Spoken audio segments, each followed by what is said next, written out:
Solana's network problems continue.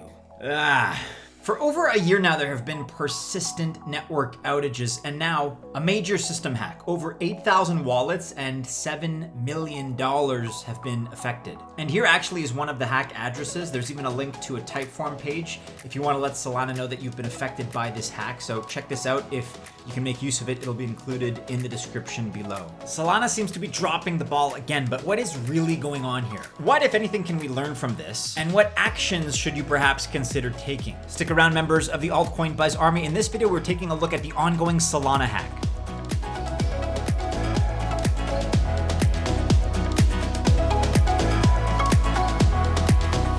Let's get right into it. This is how the news of the hack started early yesterday evening in the US at least. At first, people thought it was a phantom wallet issue, but actually what's really going on is affecting all Solana hot wallets, and these include wallets that haven't been active in 6 months or more. Phantom and Slope wallets are affected most, with SOL, SOL, and USDC stolen from them. And then later ETH too, and some ETH in a trust wallet has been stolen as well. So in this case, Adam Cochran, who is of Cinnamane Ventures and is also a contributor to Yearn Finance, he learned that the Trust Wallet ETH was from a wallet that shared its seed with Slope Wallet. Now, Trust Wallet users do have to be careful, there's no question there, but risks at the moment are lower for them. Now, we're not always overly super technical here at Altcoin Buzz. However, if you are, then check out Emin's explanation here. He's the founder of Ava Labs. By the way, that's the team behind Avalanche, and he describes the likely case here from a more technical perspective. Some of the most important features in this long technical thread are that, first of all, transactions have proper signatures. So this means that someone has these wallet private keys that shouldn't have them. Also, something in Solana's programming with nonces, which are numbers used once and added to an encrypted block, something with them may accidentally reveal the private keys of wallets involved in transactions in that block. And also, for this particular situation that we're dealing with here, only hot wallets are affected. Now, this Solana debacle is unfortunately all too familiar. I get it, it's frustrating, but it does serve as a reminder and allows us to ask ourselves, what exactly can we learn? More importantly, what can we do to protect ourselves? In this case, we have 3 lessons specifically that we want to share with you.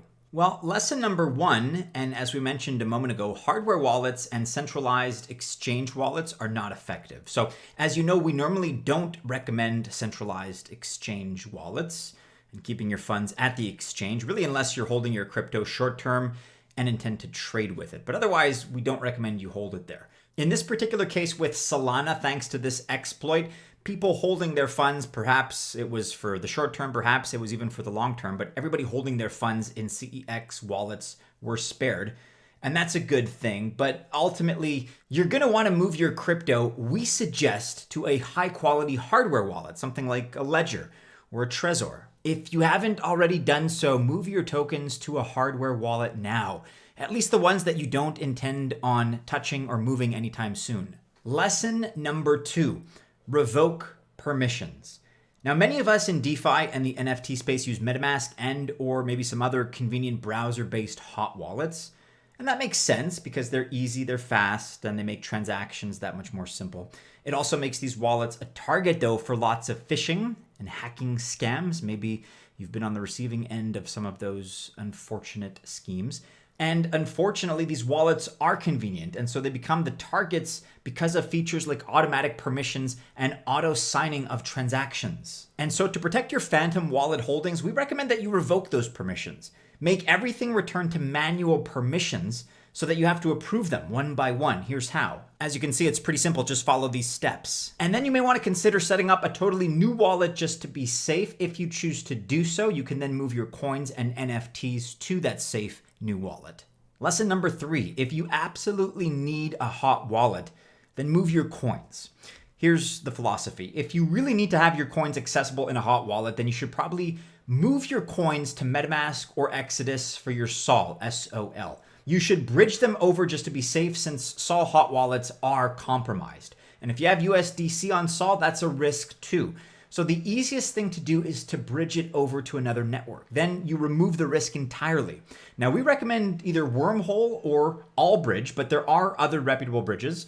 as long as you move your SOL and your SPL, that's Solana Program Library, active on SOL Network tokens. The bottom line is that unfortunately, if you have a SOL hot wallet of any kind, that means you're vulnerable. And it looks like the vulnerability is even part of the wallet's creation. That's why even inactive wallets have been effective, as we've seen. But with these 3 tips that we've just gone over, you can maximize your chances of protecting yourself and your tokens. You can also reduce those risks that are out there until we know for certain where the hack came from. So stay safe out there, members of the Altcoin Buzz army. Never financial advice, but best of luck if you do choose to invest. Be sure to like, subscribe, share, hit the bell to receive notifications. Check out these other couple of videos popping up over here on my left, over here on my right. Take care once again, stay safe, and as always, we hope to see you again soon in our next video. Take care.